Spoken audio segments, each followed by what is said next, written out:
4. We're seeing like Jonah Hill and Seth Rogen for the first winds time. taper off, average temps.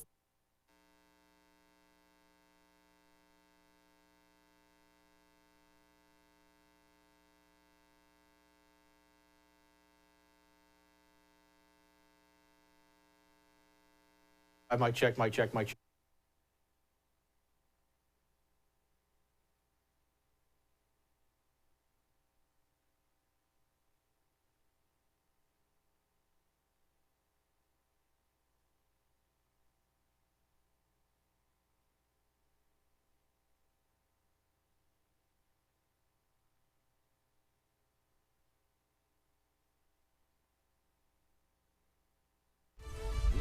Southern New England's trusted news source, ABC6 News at Noon. And a good afternoon to you folks. Thanks for joining us today. I'm Casey Cantz. Going to start today with the weather. And let's get you a current look outside with our ABC6 sky cam right now. There's a little bit of a bite in the air out there today. A cloud-covered sky over Providence. Let's get you a first check of that forecast. Meteorologist Skylar Spindler. Hi, Skylar. Hi. You know, it's kind of pretty outside, actually, with the way those clouds look, but it's very chilly and cold. I was just outside, and I was freezing. So the wind chill is really getting to me outside. Here's a look at our weather headlines. Those winds do taper off later on today, so that's some good news. But we do have those average temperatures for the week. And this weekend, we're looking at the upper 30s. Now, that system that's going to be rolling in, a little questionable, but satellite and radar just showing the increasing clouds around the area. And Providence right now, 43 degrees, but with those winds out of the north at 22 miles an hour, it does feel like it's 34 degrees, so it does feel pretty cold when those winds just kind of hit you in the face. Temperatures around the area, most of us sitting in the 40s right now, and we're going to top out today in those mid-40s. But check out these wind gusts right now. So Providence is seeing wind gusts up to 30 miles an hour. And you can kind of see on the map how it's all highlighted up on these areas that are really getting some of these heavy winds trucking in right now.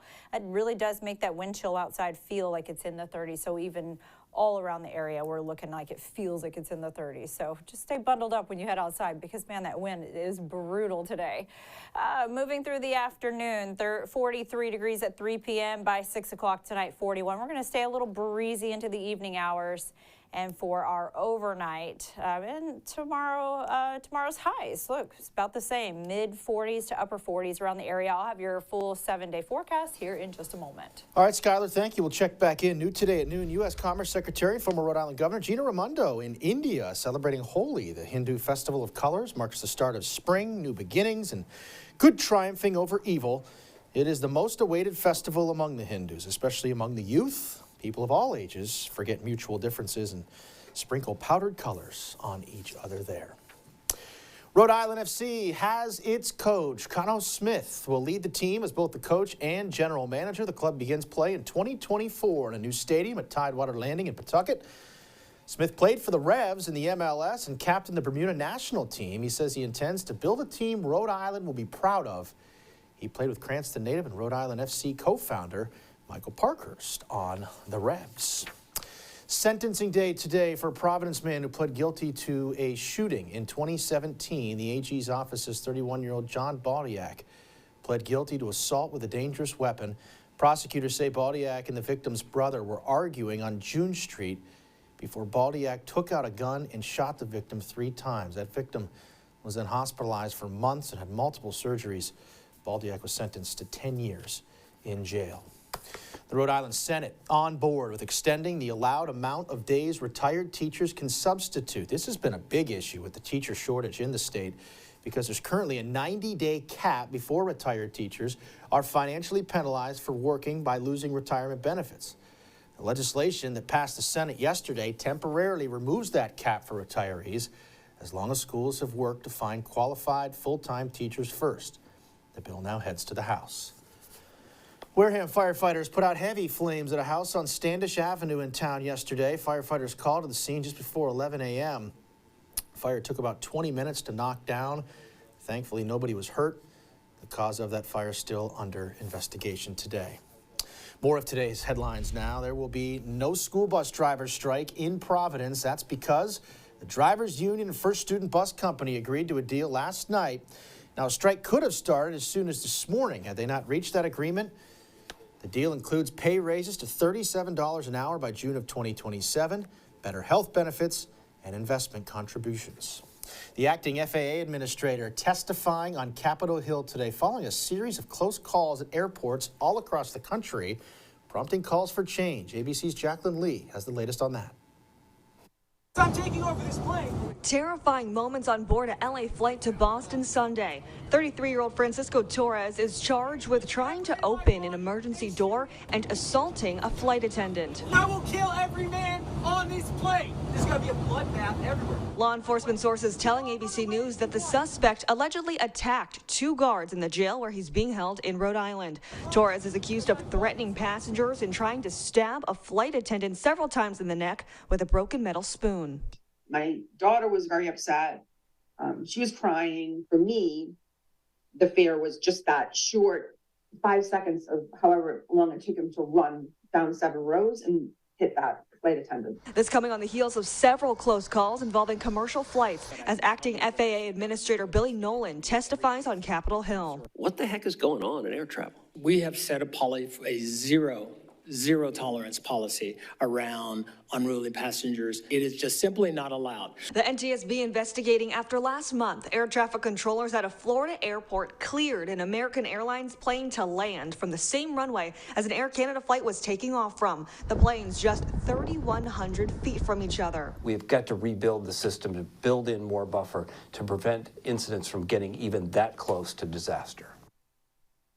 In a call to action memo last month, Nolan said the safety review team will examine U.S. aerospace systems structure, culture, and processes. He is testifying before the Senate Commerce Committee today. Jacqueline Lee, ABC News, New York. And after a roughly 28-hour search, 43-year-old mother Anna Paula Huggins was found safe Tuesday afternoon. This after vanishing Monday morning while walking her dog. Police say she came out of the brush area near the hurricane barrier in Fairhaven, found by authorities about 1.5 miles from Pope Beach. Neighboring departments alongside the Coast Guard, dive crews, and aerial assistance all helped in the search for her. She was found not far from Egypt Lane, which is approximately about 1.5 miles from here. She is alive, she's well, she's uninjured, and being transported to the hospital just for an evaluation. Right now, we just want to make sure she gets the help that she needs, make sure she's okay. It was a cold night. We want to make sure she's not suffering from hypothermia, frostbite, or any of those types of injuries. And police don't have any motive for her actions or why she may have been there. A deadly crash on Route 140 in Freetown Tuesday morning. 2 people from New Bedford were killed. According to the state police, the car hit 3 other vehicles before hitting a tree. First responders said the 54-year-old driver, a male, and the 70-year-old passenger, a female, died at the scene. Their names are not being released at this time. Police say speed was a factor in the crash. Mount Pleasant High School is not closing down, contrary to some rumors out there. Ward 5 City Councilwoman Joanne Ryan brought the Education Commissioner to Providence to share that message Monday night. School officials say it'll remain a Providence public school. Right now, the Department of Education is deciding whether to renovate the school or rebuild on site or nearby the existing school.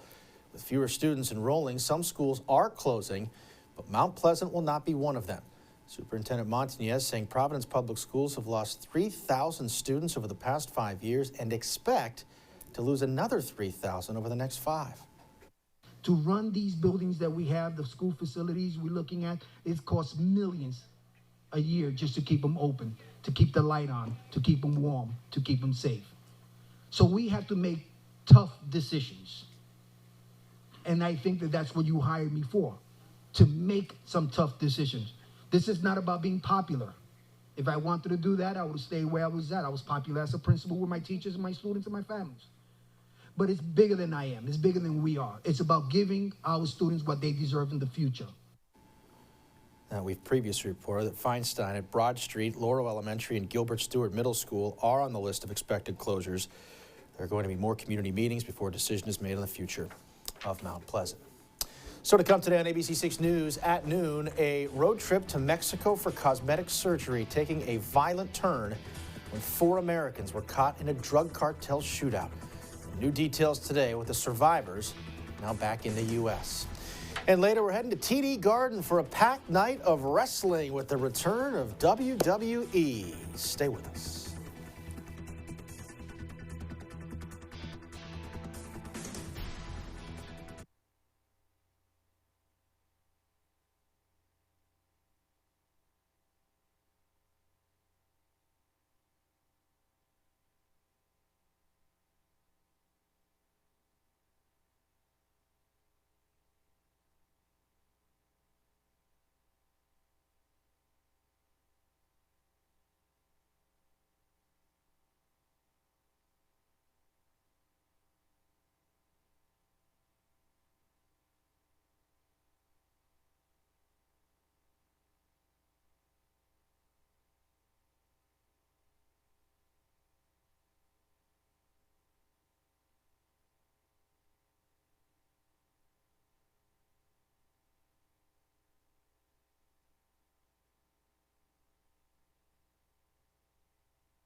Welcome back. Checking some national headlines now. In 2 of the 4 Americans violently kidnapped in Mexico back safe in the U.S. One of the survivors, his wife says, was shot 3 times in the legs and is now hospitalized in Texas. The other 2 killed in the attack.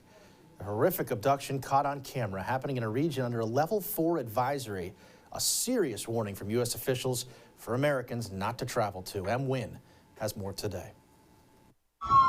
A road trip for cosmetic surgery turned deadly nightmare. 2 of the 4 Americans kidnapped at gunpoint in Mexico last week, waking up this morning on U.S. soil. The other 2 they were with did not survive. 2 U.S. citizens were returned to the United States. The bodies of 2 other U.S. citizens killed in the same incident were also recovered. Officials say the group's minivan was crashed into and then fired upon just after crossing into the city of Matamoros. This video showing the moment armed men loaded the group onto a pickup truck Friday.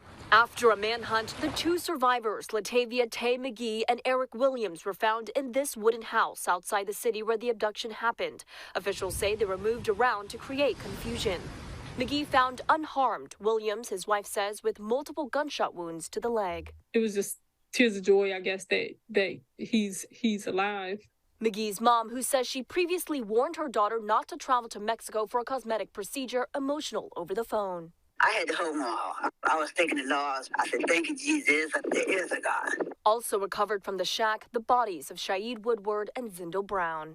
Mexican officials believe the incident was a case of mistaken identity. A source telling ABC News the gunman may have targeted the group's vehicle, wrongly believing the Americans were rival human traffickers. Now, the Biden administration calling for justice. We want to see accountability for the violence that has been inflicted on these Americans that tragically led to the death of 2 of them.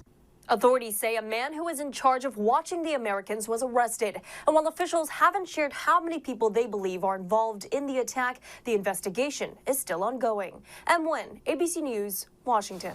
And there is more still to come today on ABC6 News at noon. We're going to check back in with Skylar as she's got our full forecast for today and the 7-day that's just ahead.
Back with entertainment news now. WWE making its grand return to Boston Monday night for Monday Night Raw. Digital reporter TJ Albin caught up with some excited fans who were thrilled about the return of Boston's own John Cena.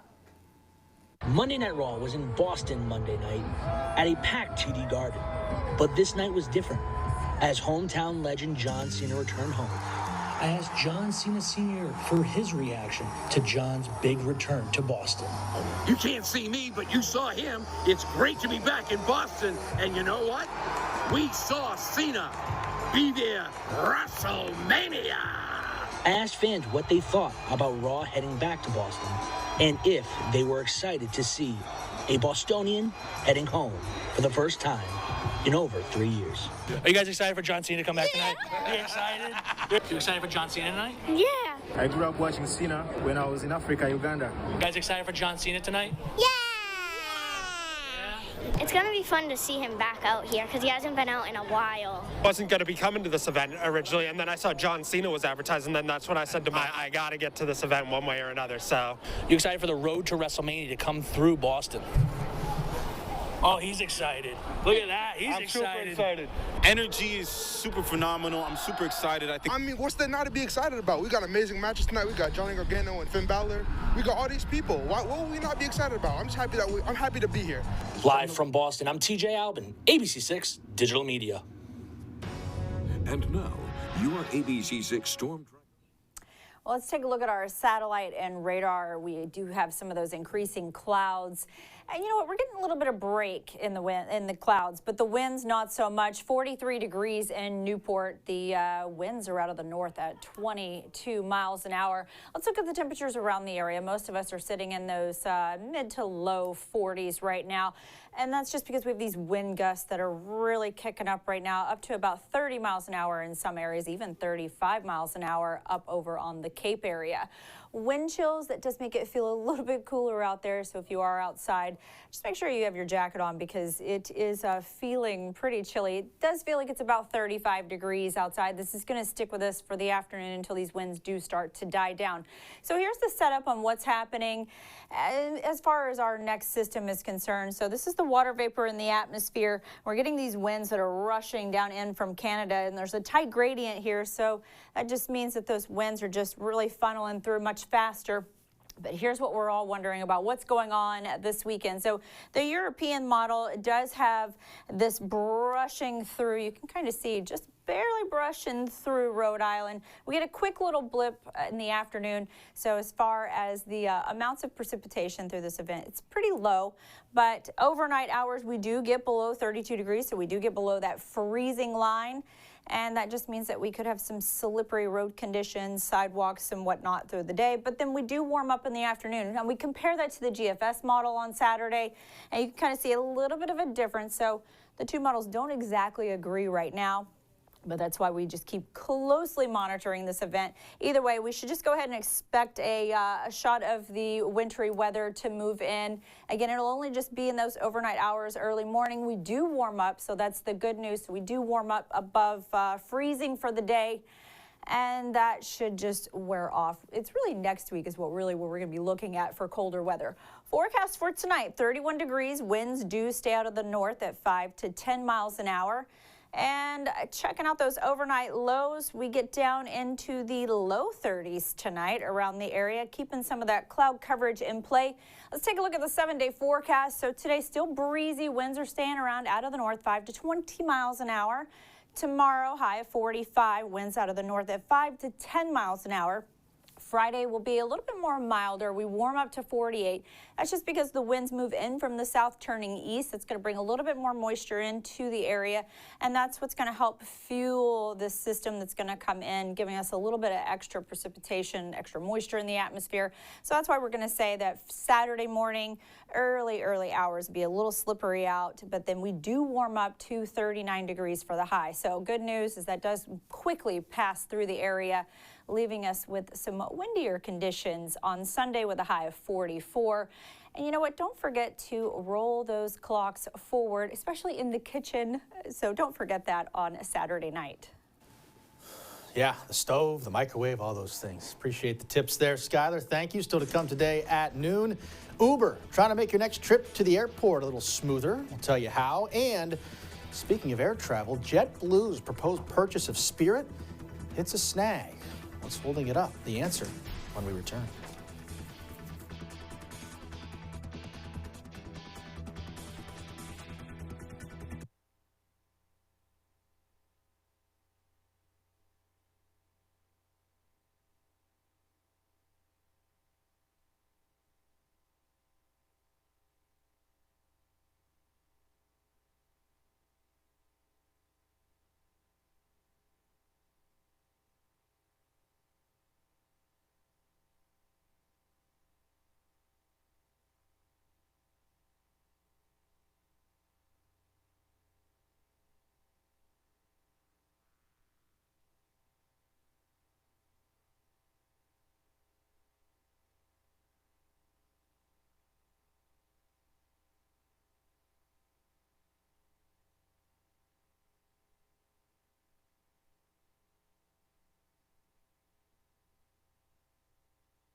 Back with some consumer news now. Uber is hoping to help its customers have an easier time finding them at the airport. The company announced it's adding instructions in the app to help people go from the airport to their ride, including photos for what to look for.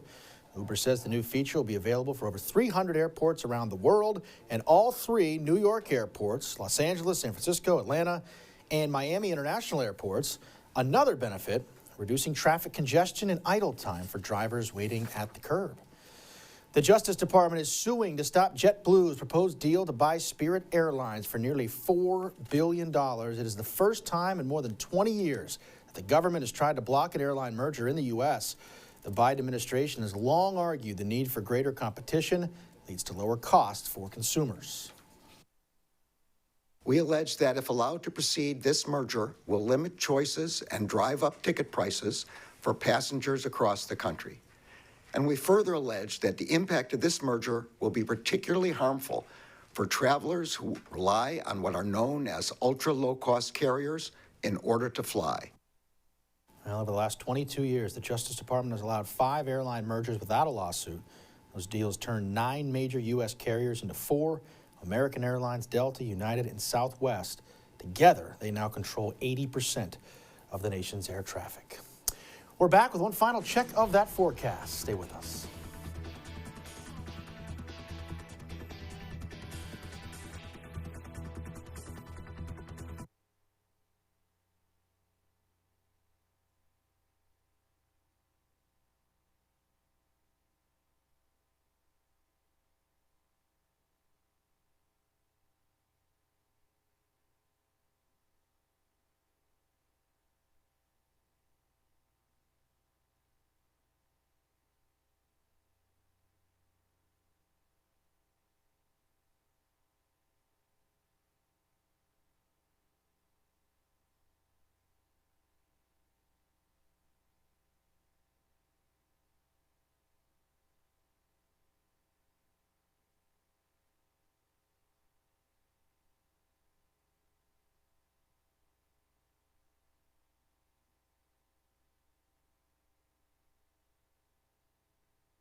There's a look at the 7-day forecast to get you through the rest of the week. Breezy today. Winds do finally start to die down overnight. For tomorrow, 45 for the high, winds out of the north 5 to 10 miles an hour. Milder conditions on Friday. Winds out of the south turning east. It gives us a little bit moisture in the atmosphere. 48 for the high, and then here comes that event moving in the overnight hours into Saturday. But good thing we warm up quickly. We get up to 39 degrees, so just expect it to be a little slippery in those early morning hours. Yeah, I know you'll be tracking that for us, Skylar. Keep up to date with us on Twitter and on Facebook, all the updates there, as well as at ABC6.com. Thank you so much for joining us today for ABC6 News at noon. The news continues first at 4. I'm Casey Kantz. Have a great rest of your day.